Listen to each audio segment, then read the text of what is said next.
Bismillahirrahmanirrahim. Assalamualaikum warahmatullahi wabarakatuh. Alhamdulillahirabbil alamin. Hamdan katsiran thayyiban barakan fih. Kama yuhibbu rabbuna wa yarda.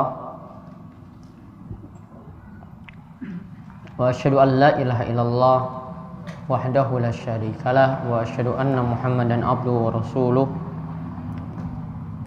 Allahumma sholli ala nabiyyina Muhammad wa ala alihi wa man tabi'ahum bi ihsanin ila yaumiddin. Allahumma anfa'na bima 'allamtana wa 'allimna ma yanfa'una wa zidna ilma. Alhamdulillah, para jamaah sekalian, bapak dan ibu-ibu yang mugi-mugi senantiasa dirahmati dan diberkahi oleh Allah Subhanahu wa taala. Malam hari ini kita bersyukur bisa kembali melanjutkan pembahasan kita dari kitab Riyadhus Shalihin karya Imam Nawawi. Sungguh suatu nikmat Allah masih memberikan kita kesehatan dan umur panjang. Mungkin kita termasuk di antara hamba Allah yang bersyukur, dan mudah-mudahan kita terus ditambahkan lagi dengan nikmat-nikmat yang lainnya. Baik, kita masih dalam pembahasan mengenai muraqabah, merasa diawasi oleh Allah Subhanahu wa ta'ala. Kali ini kita lihat hadis nomor 64 atau hadis kelima dalam bab ini dari Abu Hurairah tentang Allah itu sangat cemburu kalau kita berbuat maksiat. Allah sangat cemburu kalau kita berbuat maksiat. Coba Pak Slamet dibaca. Dari Abu Hurairah radhiyallahu anhu, Nabi Muhammad sallallahu alaihi wasallam bersabda, sesungguhnya Allah Ta'ala itu cemburu, dan kecemburuan Allah Ta'ala itu adalah apabila seseorang melakukan perbuatan-perbuatan yang diharamkan Allah atasnya. Hadis muttafaqun alaih. Baik. Dari Abu Hurairah, Nabi Shallallahu Alaihi Wasallam bersabda, sesungguhnya Allah itu benar-benar cemburu. Wa ghairatullahi ta'ala, dan cemburunya Allah ayatiyal mar'u, jika seseorang melakukan ma harramallahu alaihi, jika seorang itu melakukan apa yang Allah haramkan padanya. Hadis ini muttafaqun alaih, diriwayatin oleh Imam Bukhari dan Muslim. Maka kaitannya dengan ini kita masih membahas tentang muraqabah. Kita senantiasa merasa diawasi oleh Allah Subhanahu wa taala. Maka faedah pertama yang bisa kita ambil dari hadis ini, kalau kita menjauhi larangan Allah atau menjauhi hal-hal yang diharamkan, ini adalah bentuk keyakinan karena kita senantiasa merasa diawasi oleh Allah. Karena kita senantiasa merasa diawasi oleh Allah Subhanahu wa taala. Kalau orang itu merasa diawasi, maka yang haram-haram pasti dia jauhi. Dan ingat di sini menjauhi yang haram bisa jadi terang-terangan, termasuk juga menjauhi yang haram itu sembunyi-sembunyi. Karena ada perbuatan yang haram yang kadang dilakukan dalam keadaan sembunyi-sembunyi. Maka kalau terang-terangan seperti kita di keramaian kita menjauhi yang haram, maka saat sembunyi-sembunyi juga kita diperintahkan untuk menjauhi yang haram. Saat di terang-terangan kita menjauhi yang haram seperti mabuk-mabukan, berjudi, sampai pun pada perbuatan syirik. Ini ada yang bentuknya itu nampak di tengah-tengah kita. Kita jauhi itu. Sama halnya juga dengan amalan yang kadang itu perbuatan hati. Ya, maka ada perbuatan hati yang dinilai maksiat. Seperti misalnya hasad, riya. Ini perbuatan-perbuatan yang termasuk perbuatan hati. kita juga menjauhinya, walaupun ketika itu hanya antara diri kita dan Allah Subhanahu wa taala saja yang tahu. Karena masalah niat, riya itu hanya Allah yang tahu. Sehingga tidak boleh kalau ada yang berinfak terus kita itu permasalahkan niatnya. Paling orang itu berinfak itu enggak ikhlas. Padahal ikhlas itu masalah hati. Maka kalau ini kaitannya dengan masalah hati, tidak boleh kita korek, tidak boleh kita usik, karena yang kita hukumi cuma yang lahiriah saja. Bukankah pernah atau kami ceritakan tentang kisah Usamah. Usamah itu pernah membunuh seseorang yang sudah mengucapkan kalimat la ilaha illallah saat perang. Karena orang ini dibunuh, soalnya ketika sebelum Usamah itu ingin menodong senjata pada dirinya, dia masih beragama kafir.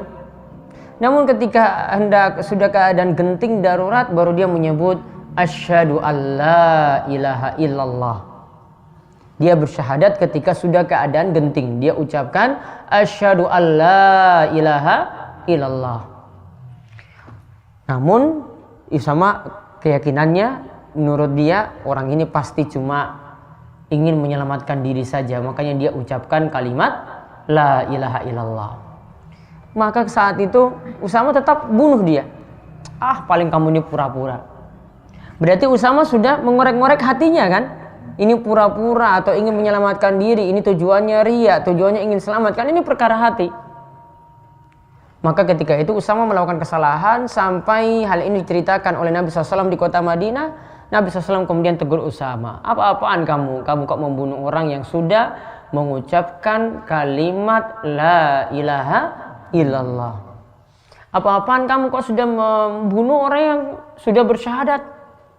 Artinya dia sudah masuk Islam gitu. Ya, Usamah tidak bisa menjawab, memberikan jawaban. Dia diam saja. Ditanya berulang kali seperti itu, apa-apaan kamu ini bunuh orang yang sudah mengucapkan kalimat la ilallah? Karena ini masalah hati. Masalah hati itu tidak boleh kita korek, tidak boleh kita buka. Sudah biarkan dia hatinya seperti itu. Ya. Maka Imam Nawawi membawakan hadis ini dalam bab kita kalau nilai orang itu cuma dari lahiriah saja. Dalam bermuamalah seperti itu, lahiriah saja yang dikorek. Sama seperti orang juga ingin disidang di pengadilan, yang dihukumi salah cuma perkara lahiriahnya saja, batinnya tidak bisa kita korek, tidak bisa kita telusuri. Ya, entah dia itu maksudnya seperti ini beda dengan hatinya, itu kan perkara lain. Namun kita hukumnya apa? Lahiriahnya saja. Ya, bukan masalah batinnya. Nah, kita kembali tadi, berarti kalau kita merasa diawasi oleh Allah Subhanahu wa taala dalam keadaan kita itu di tengah keramaian, di tengah orang banyak, kita jauhi maksiat. Kemudian juga ketika kita sendirian juga kita menjauhi maksiat. Termasuk juga kalau kita menggunakan alat-alat canggih saat ini, kadang itu sendirian, maka berusaha juga untuk menjauhi maksiat, takut pada Allah Subhanahu wa taala. Kemudian hadis ini juga menunjukkan faedah yang lainnya lagi. Allah memiliki sifat cemburu. Allah memiliki sifat cemburu. Karena dikatakan dalam hadis ini, innallaha ta'ala yagharu. Allah itu memiliki sifat cemburu.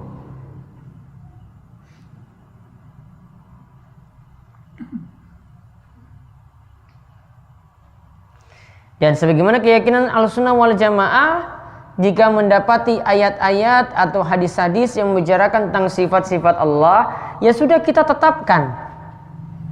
Kita tetapkan berarti Allah memiliki sifat ghira, memiliki sifat cemburu. Namun cemburunya Allah beda dengan cemburu manusia. Kalau cemburunya manusia nggak salah apa-apa cemburu. Suami pulang ke rumah, ini nggak kena masalah apa-apa ini. Mungkin istri baru nonton sinetron saja. Ya, nonton sinetron, ini kayaknya saya nggak senang dengan suami seperti ini. Kok pulang-pulang, tiba-tiba istri kok marah-marah. Alasannya itu cemburu seperti ini. Ternyata ini bukan karena alasan suami, namun karena alasan yang lainnya. Namun kalau cemburunya Allah Subhanahu wa taala di sini dikaitkan dengan apa? Kalau manusia berbuat maksiat. Kalau manusia itu melanggar perintah-perintah Allah, kalau manusia itu melakukan keharaman, maka ketika itu barulah Allah itu cemburu. Jadi Allah sangat cemburu ketika melihat manusia itu berbuat maksiat. Maka faedah yang berikutnya juga, Allah cemburu ketika melihat manusia berbuat maksiat. Jadi tidak asal-asalan Allah itu cemburu. Beda dengan manusia.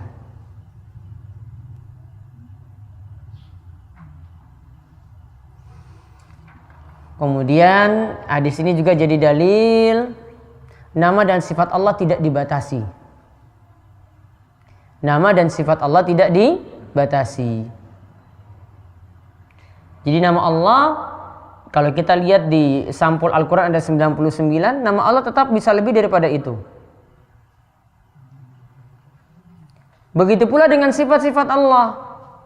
Kalau kita dapati saat kita sekolah, sifat Allah itu cuma sifat 20. Iya kan? Ya. Nah, ada qiyamuhu binafsihi, ada wujud, mukhallafatul lil hawaditsi dan seterusnya kan? Nah, yang lebih tepat ini menurut keyakinan Ahlussunnah wal Jamaah, sifat Allah itu tidak dibatasi dengan jumlah 20.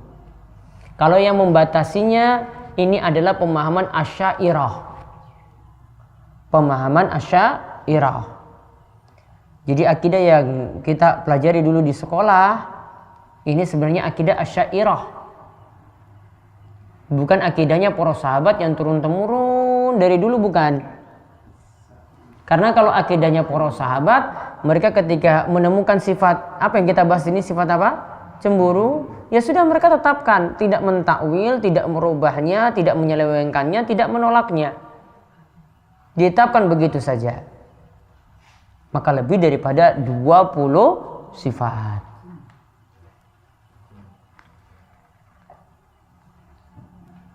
Nah, kemudian selanjutnya kita lihat hadis yang panjang tentang kisah si buta. Ada yang kepalanya pelontos, botak. Dan ada yang punya penyakit kulit. Kita lihat di sini kisah mereka, ada jadi orang yang sombong dan ada jadi orang yang taat, dan ada yang mau bersyukur dan ada yang tidak mau bersyukur. Coba dibaca pelan-pelan, nanti saya syarah sedikit demi sedikit. Dari Abu Hurairah. Dari Abu Hurairah radhiyallahu anhu, bahwa ia mendengar Nabi Shallallahu Alaihi Wasallam bersabda, sesungguhnya ada 3 orang dari kaum Bani Israel yang berpenyakit sompak atau belang kulitnya. Yang pertama punya penyakit kulit, yang kedua botak dan buta. Ada yang botak, rambutnya nggak tumbuh-tumbuh, cacat nggak kira-kira? Rambutnya nggak tumbuh-tumbuh, sempurna nggak? Enggak. Berarti kalau sempurna kalau punya rambut. Kalau dia maaf ya rambutnya itu habis depan atau habis semuanya nggak tumbuh-tumbuh lagi, berarti kita anggap kurang sempurna. Ya. Kemudian akra, tadi sudah a'ma, ada yang a'ma buta. Nah, ada pelajaran di sini ini tentang kisah, lihat salah satan min Bani Israel. Ada 3 orang dari kalangan Bani Israel. Jadi kisahnya ini tentang Bani Israel. Ada yang punya penyakit kulit tadi abros, ada yang akra yang tadi penyakit kulit, kemudian akra itu pelontos, ya, botak, tidak tumbuh-tumbuh rambutnya. Kemudian ada yang ketiga buta. Berarti kita belajar dari kisah Bani Israel. Berarti kita belajar dari kisah Bani Israel. Sekarang pertanyaannya, apakah kita boleh mengambil hukum, mengambil pelajaran atau hukum yang ada dulu dari Bani Israel? Ingatnya disebut Israel itu merujuk pada Nabi Yakub. Israel disebut Israel, Israel itu artinya Nabi Yakub. Berarti keturunannya Nabi Yakub. Sehingga hati-hati kalau melaknat. Karena istilah Israel nanti sama dengan negara Israel, namun tergantung niat juga sebenarnya di sini. Namun hati-hati, Ya, baiknya ya kita katakan Allah melaknat Yahudi itu lebih aman. Namun kalau melaknat Israel bisa jadi maknanya adalah melaknat Nabi Yakub alaihissalam. Namun di sini tergantung niatnya. Niatnya maksudnya apa? Kalau negara atau Yahudinya ya mudah-mudahan tidak masalah. Namun baiknya itu yang dimaksud adalah orang ya Yahudi. Nah, berarti ada kisah atau pelajaran dari Bani Israel yang kita ambil. Salah satu contoh, boleh nggak kita memelihara anjing? Karena berdasar di surat Al-Kahfi itu dari ya pemuda-pemuda yang masuk dalam goa, mereka membawa anjing nggak di situ? Membawa anjing. Sekarang boleh nggak kita memelihara anjing karena berdasar pemuda-pemuda Al-Kahfi yang masuk dalam goa itu memelihara anjing saat itu, ya kan? Memelihara anjing saat itu, apakah dibolehkan? Nah, ini yang kita pelajari. Sekarang boleh nggak kita mengambil hukum dari Bani Israel? Bolehkah mengambil hukum dari Bani Israel? Maka kisah atau hukum dari Bani Israel kita bagi menjadi 3. Kisah atau hukum atau berita dari Bani Israel kita bagi menjadi 3. Yang pertama, beritanya benar dan dibenarkan oleh ajaran Islam. Beritanya benar. Ingat ya, syaratnya beritanya benar. Berarti bukan berita ngawur, bukan yang sumbernya nggak jelas, bukan fiktif. Kalau yang bapak-bapak, ibu-ibu terima itu biasanya di medsos macam-macam. Itu kadang berita nggak jelas. Siapa yang bawa berita itu pertama kali kan nggak ditulis. Ini sumbernya dari siapapun nggak tahu. Kadang bisa diubah-ubah kan. Coba kalau lihat hadis Nabi SAW disebut dari Imam Bukhari, dia mendengar dari gurunya, gurunya mendengar lagi dari gurunya, nanti sampai pada tabiin, kemudian sampai pada sahabat. Sahabat ini mendengar Rasulullah Shallallahu Alaihi Wasallam bersabda. Ada rantai cerita kan? Ada rantai cerita. Kalau bapak terima berita dari media sosial, ada berita misalnya si A ini dituntut di pengadilan, sudah jadi tersangka. Berita ini kalau direntet sampai di HP kita, ada nggak yang buat nukilan? Oh, saya ini dapat sharean dari si A, teman saya dapat lagi dari si B, ya. Si B ini dapat lagi dari si C ini dapat lagi dari si D. Ada yang pernah dapat berita seperti itu? Ya, nggak ada kan? Rantai ceritanya itu nggak ada. Beritanya itu kadang tidak jelas, dan kadang kita tuh makan mentah-mentah berita yang ada. Maka berita dari Bani Israel harus dicek dulu, ini benar nggak beritanya? Pertama dulu itu. Kalau beritanya itu benar dan terus apa lanjutannya tadi? Dan dibenarkan oleh syariat kita, syariat Islam, maka boleh diterima. Jadi Nabi Muhammad menyetujui syariat itu. Contoh tentang pensyariatan puasa Asyura. Orang-orang Yahudi juga berpuasa Asyura. Kenapa puasa Asyura? Karena Nabi Musa menang atas Fir'aun itu pada hari Asyura. Nabi Musa menangnya atas Fir'aun yang ditenggelamkan itu menangnya pada hari Asyura. Maka mereka berpuasa ketika itu. Lantas Nabi SAW ketika datang di kota Madinah, lihat orang-orang Yahudi itu berpuasa, maka Nabi SAW itu berpuasa. Namun Nabi SAW punya keinginan selain tanggal 10 hari Asyura tadi, Nabi tambah lagi dengan tanggal 9. Jadi 2 hari. Berarti disetujui nggak oleh syariat Nabi SAW? Disetujui. Benar beritanya dari Bani Israel? Benar. Namun ada yang kedua. Beritanya itu dusta. Dusta dari Bani Israel ya. Atau menyelisihi ajaran Islam. Atau menyelisih ajaran Islam. Beritanya dusta atau menyelisih ajaran Islam. Contohnya tadi berita Ashabul Kahfi yang memelihara anjing. Beritanya benar ya? Benar, bukan berita dusta.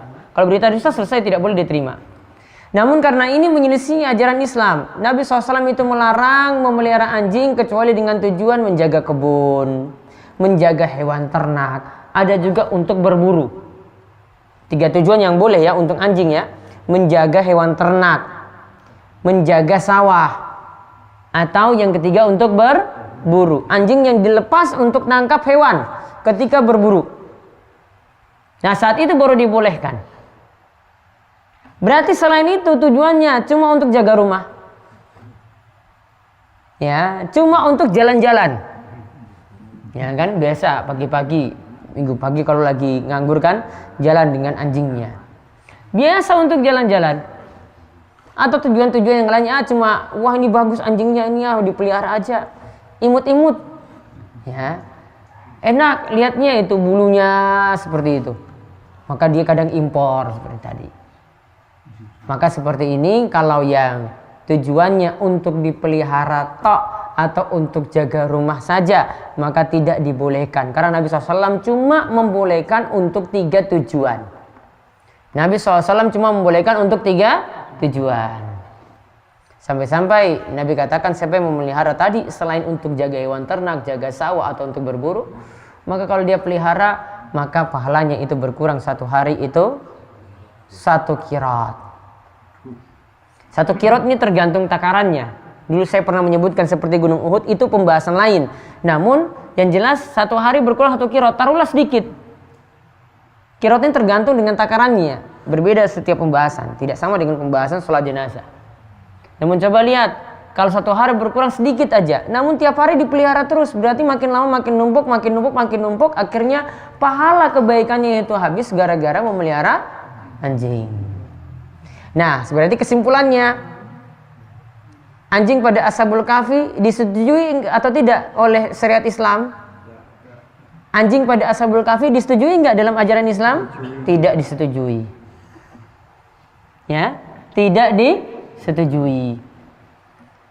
Maka tidak boleh kesimpulannya untuk memelihara anjing. Di dalam surat Al-Kahfi juga ada disebutkan di awal-awal surat itu tentang dibolehkannya di masa silam dulu kubur di atasnya dibangun masjid. Ya.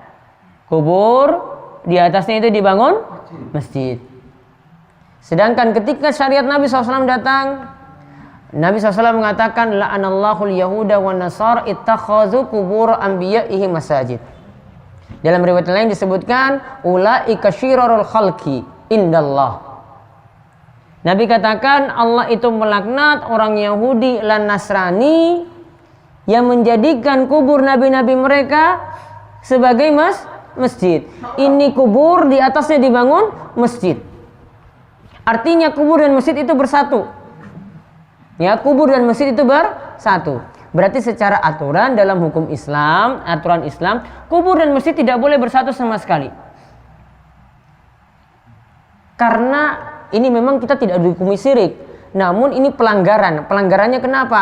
Ini sebagai wasilah perantara menuju kesyirikan. Sebagai wasilah perantara menuju kesyirikan. Apalagi kubur yang ada di area masjid tersebut, ini adalah kubur para wali, kubur orang-orang soleh, kubur kiai terkenal, ya, kubur orang-orang terkenal. Perasaan dia ketika masuk masjid, ya, taruhlah di masjid ini misalnya, perasaan masuk masjid itu berbeda kalau tidak ada kubur. Kalau ada kubur, wah ini kiai saya dulu ini, ya Allah ini harus khusyuk. Lama-lama nanti ada bentuk pengagungan kepada wali tadi, kiai tadi. Wah ini kayaknya doa itu lebih afdol di masjid ini ada kubur kiai saya, ya kan?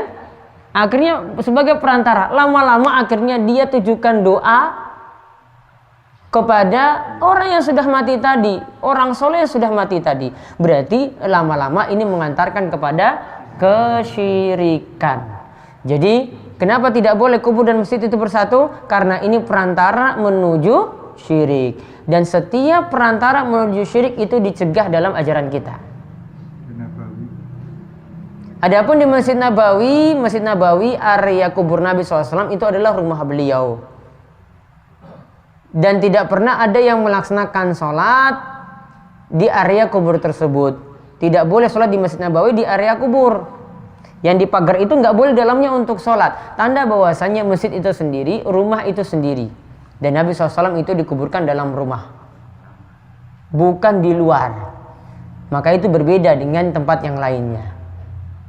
Ya, maka kalau intinya kalau ada kubur dan masjid bersatu, ya, maka termasuk mengikuti kebiasaan orang Yahudi dan Nasrani tadi yang sudah dilaknat. Ya, yang sudah dilaknat seperti tadi. Berarti ini kesimpulannya, syariat dulu itu membolehkan.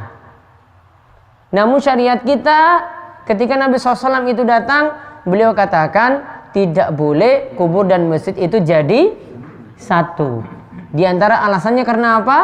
Ini perantara menuju kesyirikan. Ini perantara menuju kesyirikan.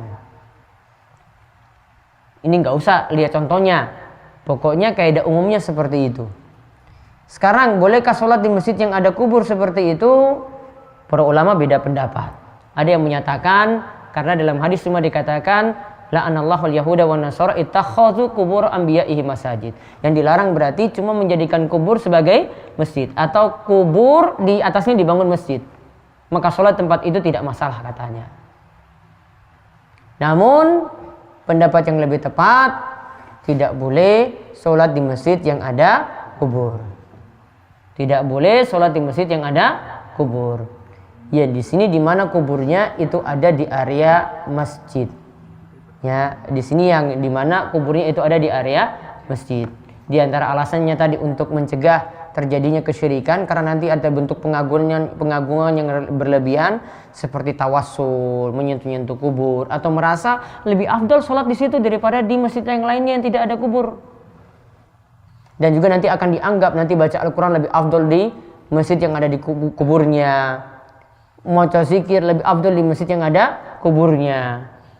Sampai sholat pun ada yang menganggap itu seperti itu. Maka baiknya ya tidak sholat di masjid yang ada kuburnya seperti tadi. Dan ada dalil-dalil yang melarang yang lainnya seperti dalil yang telah disebutkan tadi karena ini mengikuti tradisi Yahudi dan Nasrani. Kemudian ada yang ketiga, berita Bani Israel yang didiamkan. Berita dari Bani Israel yang didiamkan. Artinya Nabi belum menyatakan setuju, juga tidak dinyatakan tidak setuju.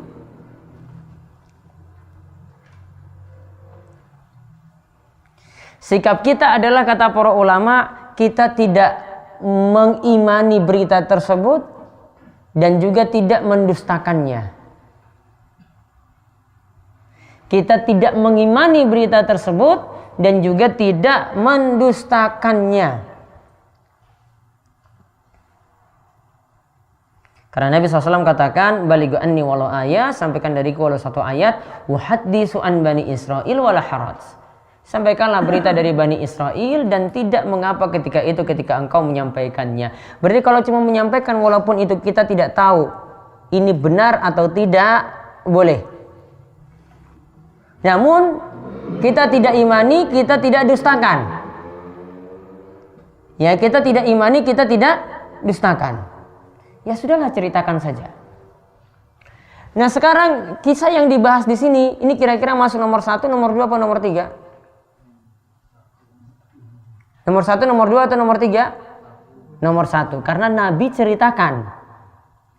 Berarti boleh kita gali pelajaran, apa yang disebutkan dalamnya itu boleh kita amalkan. Sama seperti kisahnya Juraij. Pernah dengar kisah Juraij ya?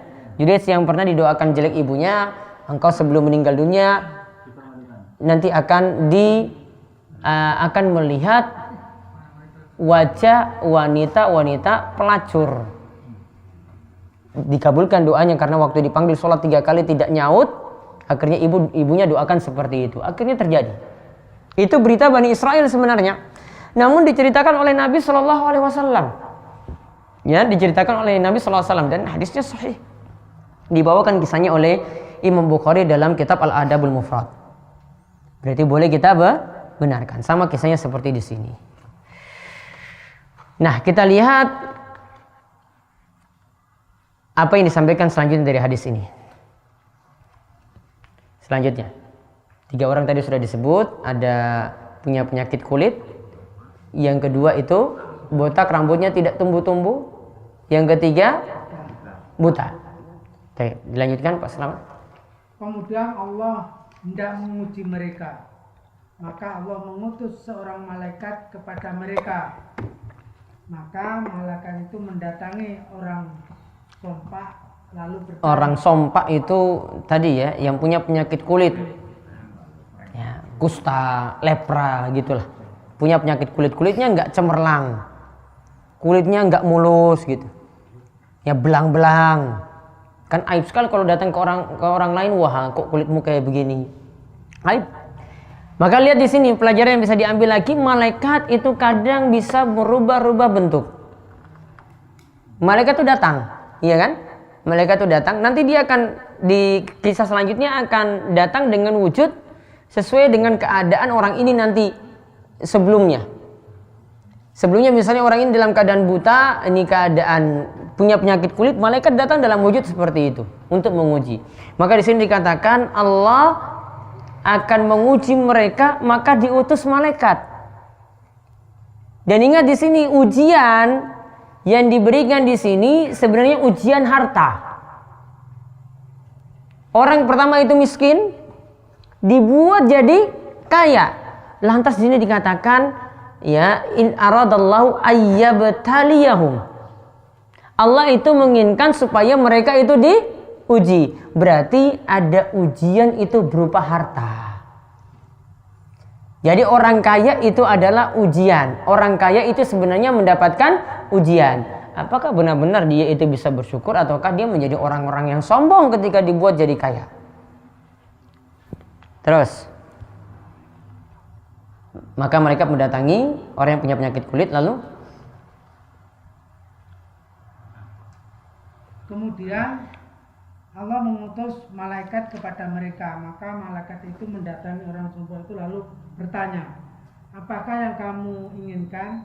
Orang sombong berkata, saya menginginkan warna yang indah dari kulit yang bagus. Nah, lihat, ditanyakan oleh malaikat, kamu ingin apa? Orang yang punya penyakit kulit pasti minta supaya kulitnya bagus kan? Kalau dia orang yang susah apapun, ya, oh saya punya utang banyak, berarti nanti dia minta juga seperti itu. Jadi setiap orang yang punya ujian, dia ingin ujiannya itu hilang. Setiap orang yang mendapatkan musibah, pingin musibahnya itu hilang. Nah, terus serta hilang penyakit yang kuderita, yang menyebabkan orang-orang mengolok-olokku. Terus Malaikat itu lalu mengusapnya dan lenyaplah penyakit itu dari tubuhnya. nah, lihat. Ketika itu dia punya penyakit kulit, membuat orang-orang itu jauh. Maka biasanya orang-orang yang susah, orang-orang yang dapat musibah, termasuk juga di sini yang punya penyakit kulit itu kadang dijauhi oleh orang. Jadi orang yang susah itu tidak disenangi oleh orang lain. Namun kalau orang yang baik-baik, orang yang kaya, nah itu biasanya didekati. Nah, maka di sini kita dapat ambil pelajaran bahwasanya orang yang susah atau orang yang berpenyakit itu biasanya dijauhi oleh orang banyak. Nah, lantas tadi malaikat datang, malaikat usap kulitnya, akhirnya kulit yang jelek tadi berubah jadi kulit yang bagus. Terus malaikat itu bertanya pula, harta apakah kamu senang? nah, malaikat tanya, harta apa yang engkau senang? Terus Orang itu menjawab, unta, atau ia berkata, sapi, perawi hadis itu ragu. nah, di sini dalam hadis ini dikatakan yang dia minta di sini adalah unta. Perawi hadis ada yang mengatakan sapi, pokoknya antara unta dan sapi. Terus Ia lalu dikaruniai unta yang tengah hamil 10 bulan. nah, lantas dia diberi unta, berarti kesimpulannya diberi unta. Untanya dalam keadaan hamil, hamilnya 10 bulan. Berarti langsung punya keturunan ketika itu. Terus Kemudian malaikat berkata, semoga Allah memberi keberkahan untukmu. Nah, ketika sudah dapat unta tadi yang berumur 10 bulan, malaikat itu mengatakan barakallahu laka fiha. Semoga Allah memberkahimu atas apa yang diberi padamu. Yang ini jadi dalil kalau kita lihat orang lain itu dapat sesuatu, biar juga kita itu tidak punya rasa cemburu, iri, maka doakan dia dalam kebaikan. Contohnya di sini doa berkah, mungkin-mungkin jadi berkah. Jadi kalau lihat nikmat pada orang lain diberi, biar tidak ada rasa cemburu, iri hati. Jangan sampai punya rasa benci pada nikmat yang ada pada orang lain, maka doakan berkah pada dirinya. Dia dapat motor baru, doakan berkah.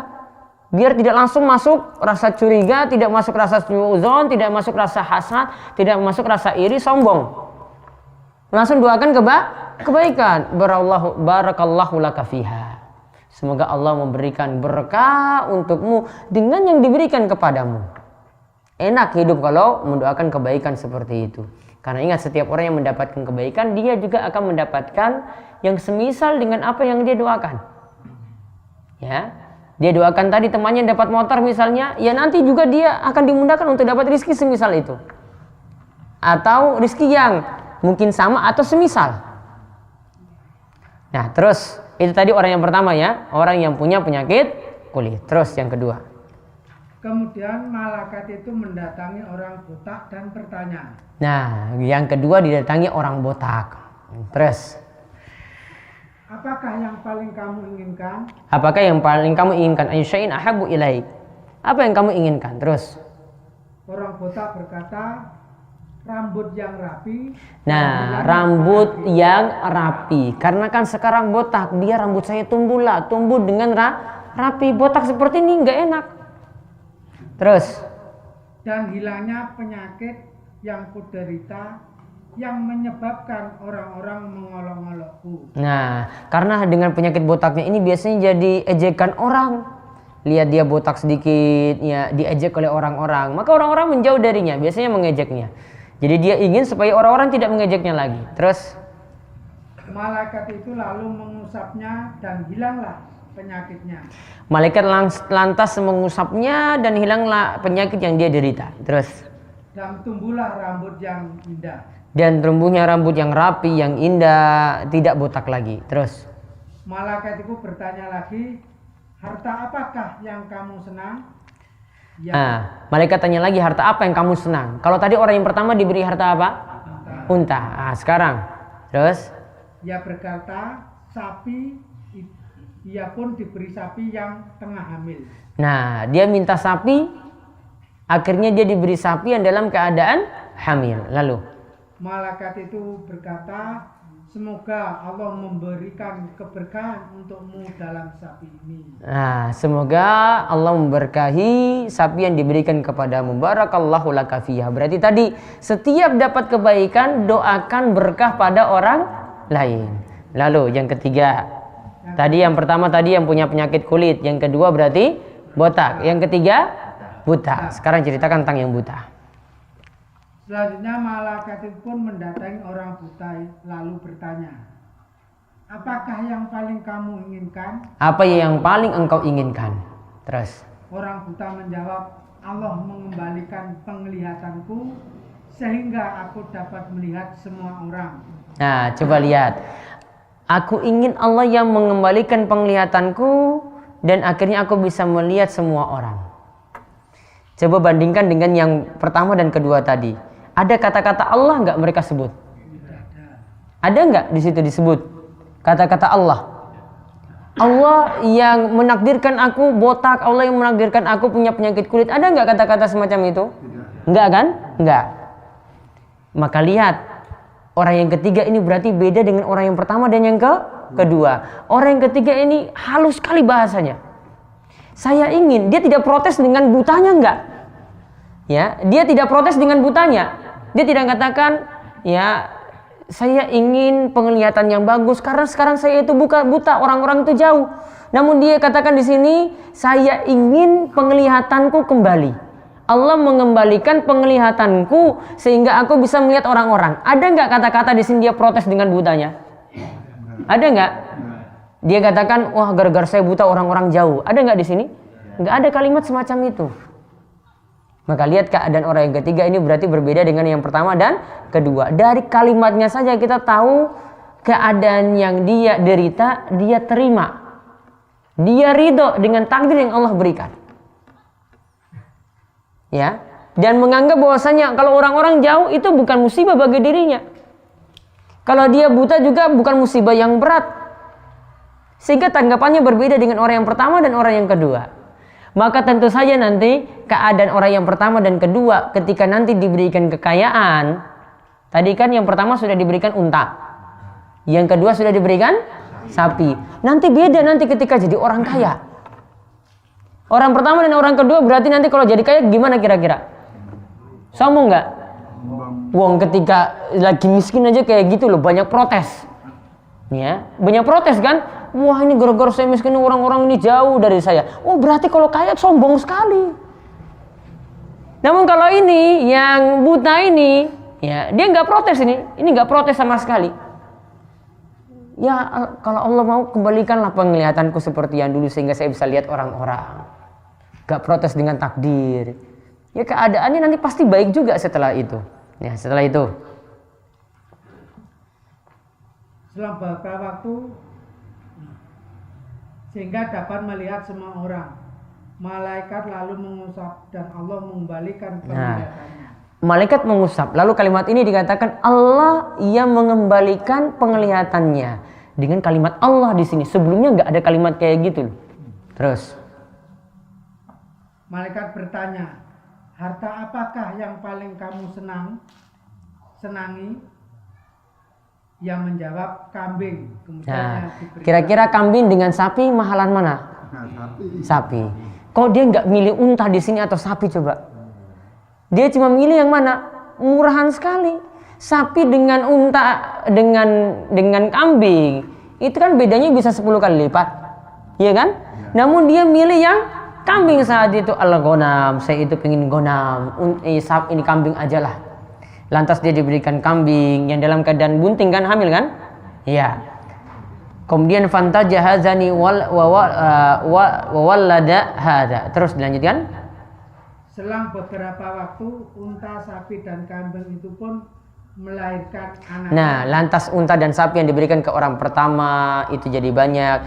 Kemudian sapi juga jadi banyak. Terus kemudian malaikat itu mendatangi si sopak dengan rupanya. Nah, tadi keadaan untanya itu satu lembah. Kemudian sapinya itu jadi satu lembah. Kemudian kambingnya itu jadi satu lembah. Semuanya jadi melimpah hartanya. Berarti semuanya jadi kaya. Lalu kemudian mereka mendatangi si sopak dengan rupanya di saat mendatangi pertama kali. Nah, sekarang malaikat datang dengan wujud si botak, kemudian dengan wujud yang punya penyakit kulit, kemudian dengan wujud si buta. Datang dengan wujud orang-orang ini yang pertama seperti apa? Jadi yang tadi yang punya penyakit kulit kan sekarang sudah jadi orang kaya, kulitnya kan bagus.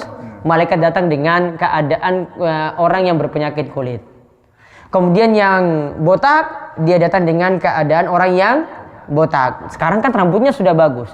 Kemudian yang buta dia datangnya juga dalam keadaan buta. Berarti malaikat ini bisa merubah diri seperti ini. Namun ada tujuannya di sini malaikat dalam keadaan seperti itu. Terus dia berkata, saya adalah orang miskin yang kehabisan di tengah. Nah, malaikat tadi menyamar datangi orang yang punya penyakit kulit. Dia katakan, anak itu rajulun miskin. Saya itu laki-laki kere miskin. Terus sampai hari ini tidak ada yang memberi pertolongan kepada saya. Nah, dia terputus perjalanan, tidak ada yang menolong dia sama sekali. Lalu kecuali dengan pertolongan Allah, kemudian dengan pertolonganmu. Dia katakan yang bisa menolong itu adalah Allah, kemudian dengan pertolonganmu. Ingat, Allah dengan kita manusia tidak bisa disandingkan. Ya, Allah dulu disebut. Allah kemudian dengan pertolonganmu, bukan dengan kalimat atau dengan kata dan. Tidak boleh menyebut itu karena pertolongan Allah dan kamu, nggak boleh. Karena dan itu menunjukkan kesetaraan. Dan itu menunjukkan kesetaraan. Maka kalimatnya dipakai kemudian, berarti setelah.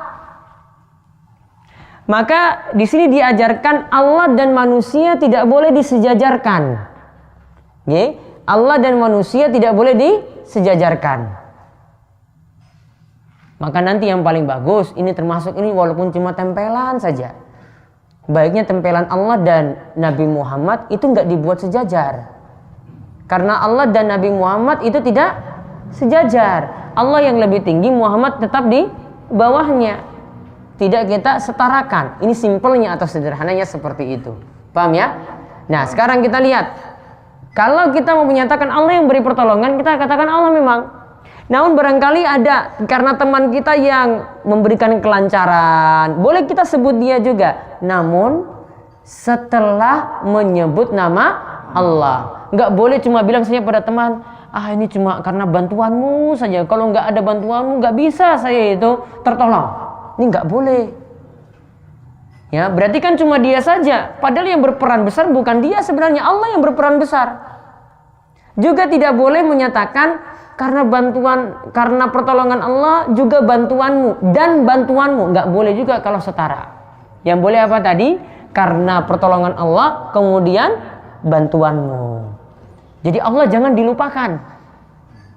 Kita sembuh juga demikian, sembuh dari penyakit. Wah, jangan katakan wah saya ini sembuh ini karena dokter fulan.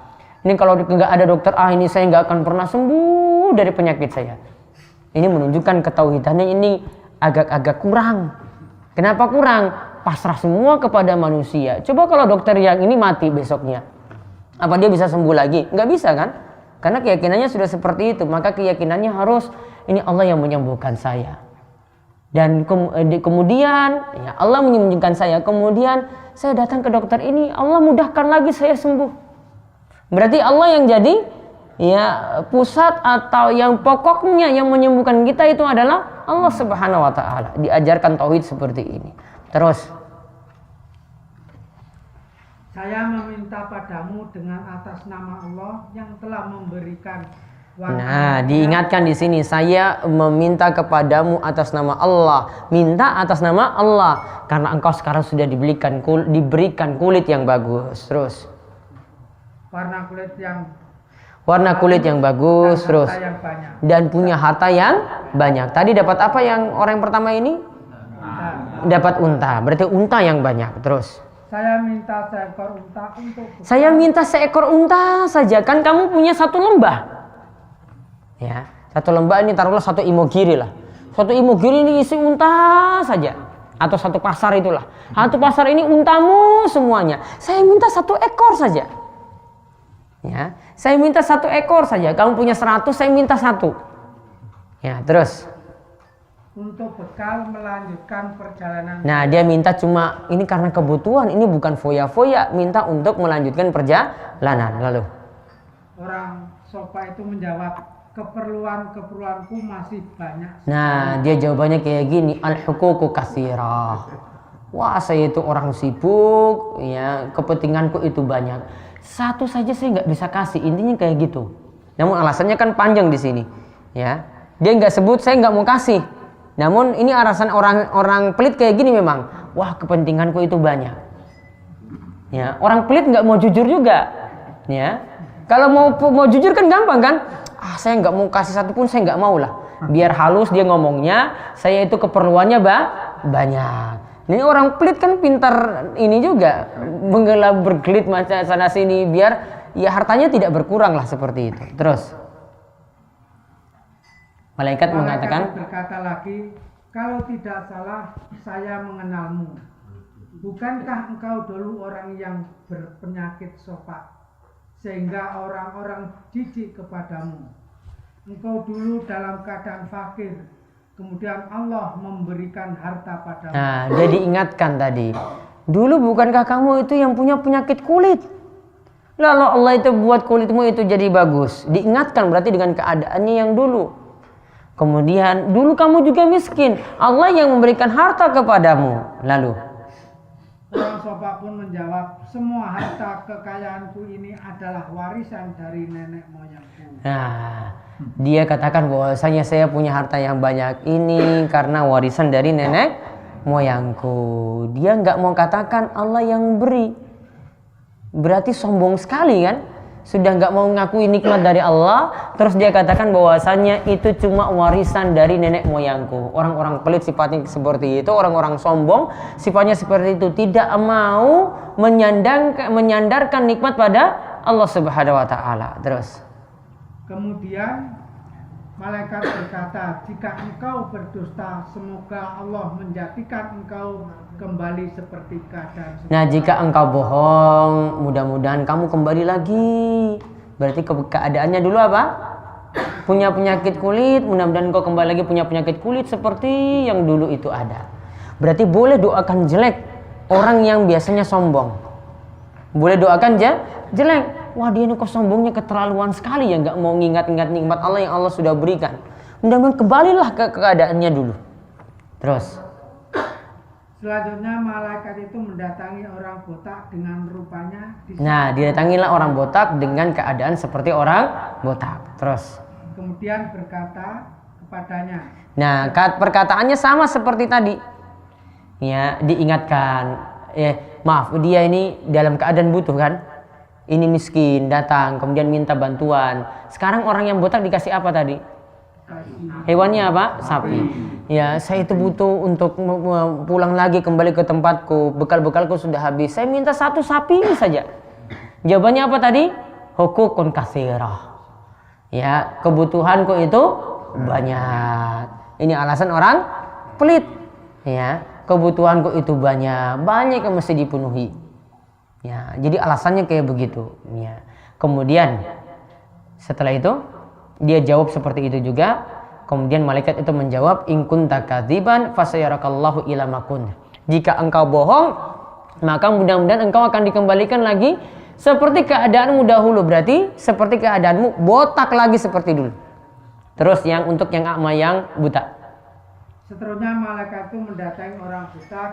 Mendatangi orang buta dengan rupanya. Terus kemudian ia berkata, saya adalah orang miskin yang kehabisan bekal di tengah perjalanan.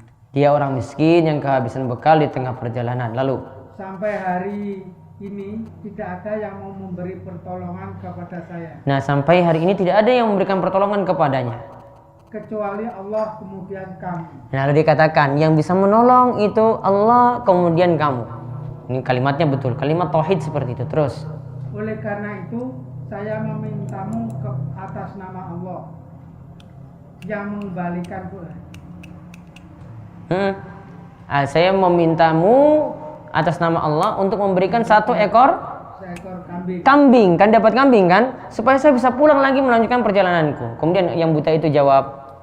Orang itu berkata, saya dahulu pernah menjadi orang buta. Nah, jawabannya lihat.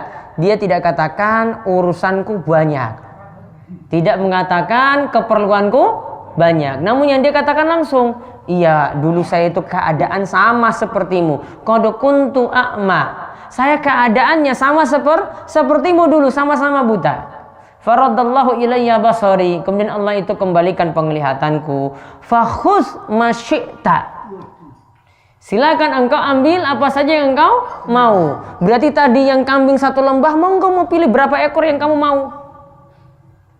Wada masyi'ta. Lalu tinggalkan apa yang kau mau. Yang ini ada yang mau tinggalkan, ya monggo. Mau ambil apapun juga, monggo silakan ambil semuanya. Karena dia merasa bahwasanya pemberian itu adalah Allah yang berikan, bukan hasil usaha dia. Kalau tadi jawaban orang yang pertama tadi gimana? Pertama dan kedua, wah ini kan dari hasil usaha saya banting tulang kerja 10 tahun, 20 tahun. Ini kan usaha hasil kerja keras saya. Atau dia katakan, wah ini kan warisan dulu, simbah-simbah saya ngomong sugih. Wajar saya dapat seperti ini. Ya, ini kan jawaban orangnya seperti itu. Namun ini enggak. Allah yang berikan saya kenikmatan tadi. Dari dulu itu buta, kemudian Allah berikan penglihatan.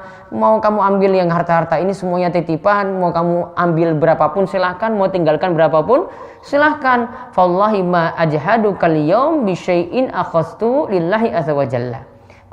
Kemudian malaikat tadi yang menyamar mengatakan, demi Allah, Aku tidak akan mengambil apa yang telah kamu usahakan, dan ini pembelian dari Allah, karena engkau telah mengambilnya itu karena Allah Subhanahu wa ta'ala. Kemudian di terakhir ada kalimatnya amsik.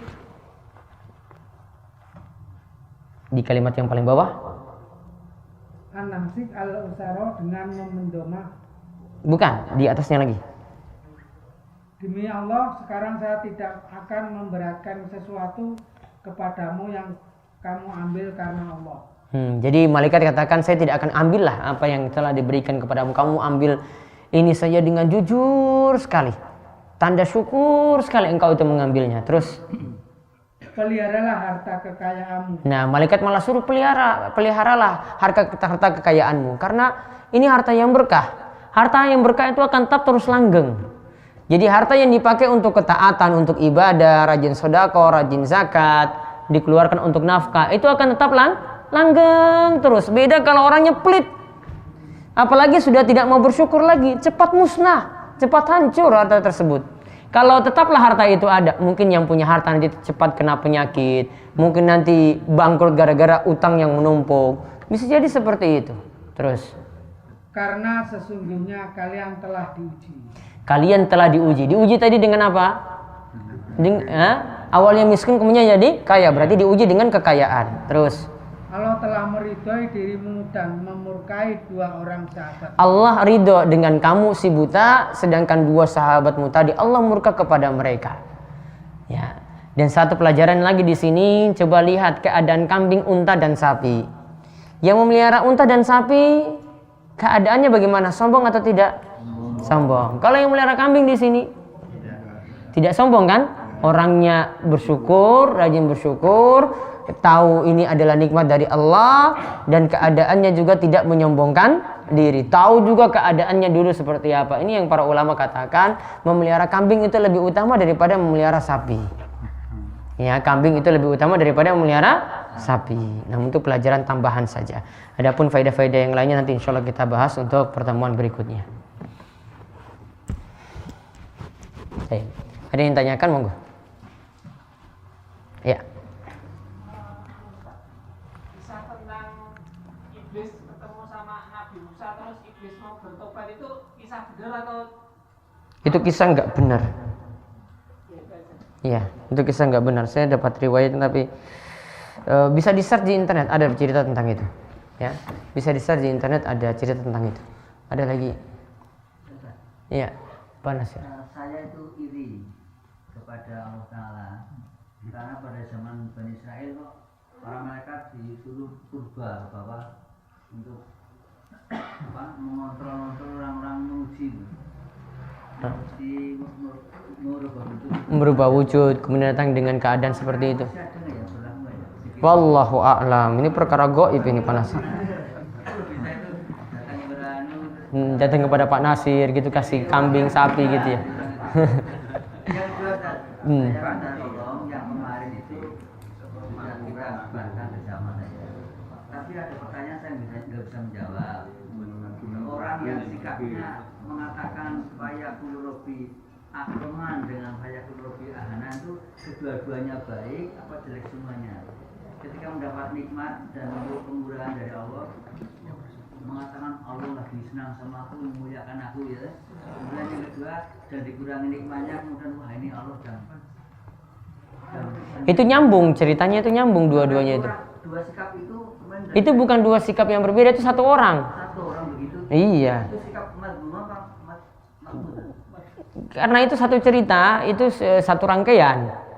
Itu bukan dua sifat yang terpisah. Ini satu orang punya dua sifat seperti itu. Kalau dapat nikmat, dia itu merasa wah ini Allah benar-benar memuliakanku. Namun kalau dapat satu orang, kalau dia dapat rezekinya sempit, dia katakan wah ini kok Allah itu menghinakanku. Kok aku ini orang-orang yang hina, seperti itu. Sifat jelek. Itu contohnya misalnya kalau ini banyak yang beramal, ini salah satu bentuknya karena termotivasi untuk banyak sedekah biar dapat gantian lebih baik. Ketika Allah itu memberikan ganti, wah alhamdulillah saya dapat gantian lebih baik karena saya itu banyak sedekah, banyak infak. Namun ketika tidak diganti-ganti, dia protes, wah saya ini sudah keluarkan 500.000 kok belum dapat ganti juga. Nah, ini diantara kalimatnya bentuknya seperti itu juga Pak Nasir. Pun, iya. Ada lagi, Pak Anto. Penempatan ucapan Bismillah sama Bismillahirrahmanirrahim itu lebih utama mana Ustaz? Kalau kita mau makan, kita cukup Bismillah saja atau Bismillahirrahmanirrahim? Nah, untuk penempatan kapan kita pakai Bismillah, kapan pakai Bismillahirrahmanirrahim, ini dilihat masing-masing konteks.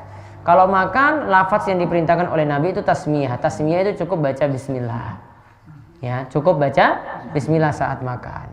Kemudian juga ketika menyembelih, ya disebut juga sebutlah nama Allah. Berarti sebutlah Bismillah. Dan kalau dilengkapi kurang pas. Karena yang pertama tidak disebutkan riwayat seperti itu. Yang kedua, nanti penempatannya kurang pas. Contoh kalau dalam penyembelihan, kalau kita ikutkan dengan Ar-Rahman Ar-Rahim, Bismillahirrahmanirrahim, itu penempatannya kurang pas. Kenapa? Karena ini dalam proses penyembelihan itu untuk menghilangkan nyawa. Menghilangkan nyawa itu bukan Maha Pengasih, Maha Penyayang. Ini sedang berbuat keji sebenarnya, keji dalam tanda kutip. Ya, sebenarnya ini ingin menghilangkan nyawa orang, sehingga itu bukan bentuk ya Ar-Rahman Ar-Rahim, sehingga Ar-Rahman Ar-Rahim tidak disertakan ketika itu. Jadi lihat masing-masing konteks ya dalam perbuatan. Kalau diperintahkan lengkap ya kita baca lengkap. Kalau cuma Bismillah kita cukup baca Bismillah. Ada lagi Kata-kata cemburu, Ustaz. kata-kata cemburu. Kok Allah cemburu kepada manusia berbuat jelek malah bermaksiat, kok malah cemburu, bagaimana? Jadi kalimatnya disambung kalau begitu biar tidak keliru dalam mengartikan cemburu. Allah itu tidak suka ketika kita itu berbuat maksiat, melakukan sesuatu yang haram. Itu aja mungkin lebih pas. Nah, kalau dengan kalimat cemburu nanti ada yang perspektifnya itu negatif, pandangannya itu negatif, persepsinya negatif. Ada lagi?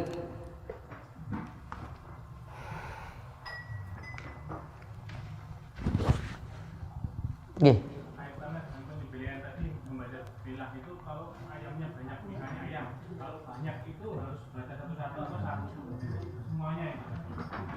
Baiknya satu-satu dibaca untuk semuanya tadi. Satu sembelih baca Bismillah, satu lagi baca Bismillah. Adapun untuk jama'i berjamaah cuma dengan satu Bismillah di depan, walau alam kalau penyembelihan massal mungkin masih dibolehkan. Namun saya cek dulu fatwa ulama tentang hal ini. Nanti ini berlaku untuk penyembelihan dengan menggunakan mesin. Karena penyembelihan dengan menggunakan mesin, kalau mesinnya itu gerak, masa kita nunggu situ terus untuk baca Bismillah. Nah, ini salah satu pertimbangan. Namun saya cek dulu fatwa ulama tentang hal itu. Ada lagi?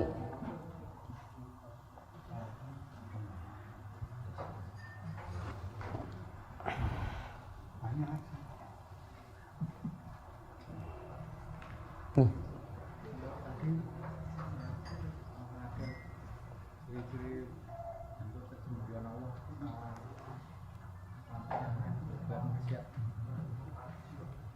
Bentuk atau ciri-ciri Allah itu tidak suka pada orang yang berbuat maksiat ada atau tidak?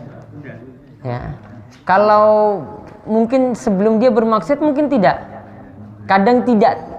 Namun ketika orang itu sudah berbuat maksiat, Allah nanti akan mewujudkan nanti, oh kamu dapat musibah, kamu dapat celaka, kamu dapat hukuman. Nah, itu bentuk tidak sukanya Allah Subhanahu wa taala pada orang yang berbuat maksiat. Ada lagi? Iya, Pak. Waalaikumsalam warahmatullahi wabarakatuh. Saya mau tanya, saya pernah mendengar teman saya ada orang agama, katanya ada seorang kiai ustaz itu mengatakan bahwa ibadah umroh dan haji. Ibadah umroh dan haji. Nah, itu kan kalau sebelum haji itu tidak boleh umroh dulu. Kalau sebelum haji tidak boleh umroh dulu karena kalau belum haji terus umroh itu karena umrohnya tidak sah itu atau ada? Kalau sebelum haji itu umroh dulu, umrohnya tidak sah. Ada dalilnya ataukah tidak menyatakan seperti itu? Tidak ada dalilnya karena umroh itu ibadah sendiri, haji itu ibadah sendiri. Walaupun haji itu di dalamnya bisa disatukan dengan umroh, seperti dalam manasik tamattu atau manasik qiran. Tamattu kita umroh dulu, kemudian ada selang waktu untuk memakai pakaian bebas, kemudian ketika itu langsung haji. Sedangkan ada tamattu manasik qiran, kita haji dan umroh itu disatukan sekaligus. Namun ada yang cuma haji saja seperti haji ifrat, manasiknya manasik ifrat. Ifrat itu cuma haji saja. Ya, kapan dia umroh? Umrohnya biasanya kalau orang yang menempuh haji ifrat tadi yang haji saja, ini biasanya orang-orang pribumi yang ada di Saudi Arabia. Ya, mereka atau yang bekerja di situ, mereka datang cuma haji saja kemudian pulang. Umrohnya bagaimana? Mereka sendirikan. Berarti sebenarnya umroh itu ibadah sendiri, haji juga ibadah sendiri. Kalau ada yang mendahulukan umroh dari haji, boleh. Tidak ada kaitannya haji itu harus umroh dulu atau untuk umroh harus haji dulu. Tidak. Ini tidak terkait sama sekali. Karena mengingat apalagi zaman sekarang kalau daftar haji kan suwe, ya lama. Boleh untuk umroh terlebih dahulu daripada haji. Ya, itu saja yang bisa kami sampaikan. Mudah-mudahan bermanfaat. Ada kurang lebihnya kami mohon maaf. Dan kita tutup kalian doa kafaratul majelis. Semoga subhanakallahumma bihamdika asyhadu an la ilaha illa anta astaghfiruka wa atubu ilaik. Assalamualaikum warahmatullahi wabarakatuh. Waalaikumsalam.